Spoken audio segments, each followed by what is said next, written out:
বন্ধুরা, আজকে আমরা আপনাদের নিয়ে এসেছি গাজীপুরে এক বিস্ময়কর প্রাকৃতিক সৌন্দর্যে ঘেরা জায়গা বেলায়াবিল। ঢাকা শহর থেকে খুব বেশি দূরে নয়, কিন্তু এখানে এসে মনে হবে যেন অন্য এক পৃথিবীতে পা রেখেছেন।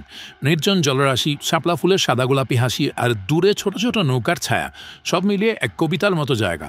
বেলায়াবিল অবস্থিত গাজীপুর জেলার কালীগঞ্জ সদর ও শ্রীপুর উপজেলার সীমানা ঘেঁষে। এই বিলটির আয়তন প্রায় ৮ বর্গমাইল হলেও আগে এটা ছিল আরও বিশাল, প্রায় ৫০ বর্গ কিলোমিটার পর্যন্ত বিস্তৃত। এখানে আছে এক একটা গ্রাম, যেগুলো যেন পানির মাঝে জেগে থাকা ছোট্ট ছোট্ট দ্বীপ। বামুচিনি মৌজা নামের একটি গ্রামে তো একমাত্র একটি বাড়িই আছে। ভাবতেই অবাক লাগে, তাই না? প্রায় ৪০০ বছর আগে এই এলাকা ছিল কেবল বন্য জলাশয়। চেলাই নদীর প্রবাহ আর বর্ষার পানিতে তৈরি হয়েছিল বিশাল এক বিল। ভাওয়াল রাজ্যের সময়ে ঘটেশ্বর ঘোষ নামের একজন খাল কাটেন, আর সেই খালি জমে জমে তৈরি হয় বেলায়াবিল। তখন থেকে এই বিল হয়ে ওঠে মৎস্যজীবীদের জীবন জীবিকার অংশ আর কৃষকদের আশ্রয়। বর্ষাকালে এই বিলে মাছ ধরার ধুম পড়ে যায়। মাছ ধরার জন্য মানুষ তৈরি করে ডাঙ্গি, বসে ভেলা নিয়ে। শুকনো মৌসুমে আবার এই বিল রূপ নেয় বিশাল ধান খেতে। এখানকার মানুষ বোরো ধান চাষ করে, নারীরা দল বেঁধে খেতে নামে। সব মিলিয়ে এক প্রাণবন্ত পরিবেশ। বেলায়াবিল শুধুই মাছের নয়, এটি পাখি, গাছগাছালি আর প্রাণবৈচিত্র্যের এক দুর্লভ ভাণ্ডার।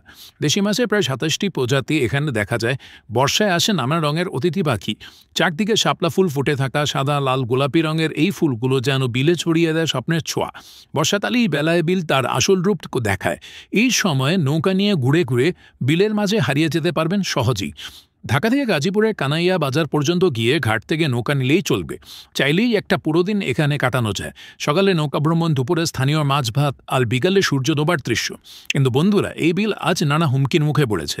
বালু ভরাট, শিল্পবর্জ্য এবং আট দখলের কারণে বিল ছোট হয়ে যাচ্ছে। চেলাই নদীও এখন দূষণের শিকার, যার কারণে এই বিলের প্রাকৃতিক ভারসাম্যও ধ্বংসের পথে। যদি এখনই সচেতন না হই, তাহলে এই অসাধারণ প্রাকৃতিক রত্ন হয়তো একদিন শুধু ছবিতেই দেখা যাবে।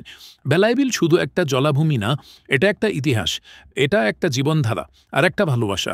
এখানে নদী আছে, মানুষ আছে, প্রকৃতি আছে, আর আছে একটা নিঃশব্দ প্রতিজ্ঞা, টিকে থাকার। বন্ধুরা, ভিডিওটি ভালো লাগলে একটা লাইক দিন, কমেন্টে জানিয়ে দিন আপনার বেলায়াবিল ভ্রমণের অভিজ্ঞতা, আর সাবস্ক্রাইব করে ফেলুন কিউরিয়াস বেঙ্গলি। আমরা নিয়ে আসি বাংলার এমনই অজানা, অনন্য আর অবহেলিত সৌন্দর্য।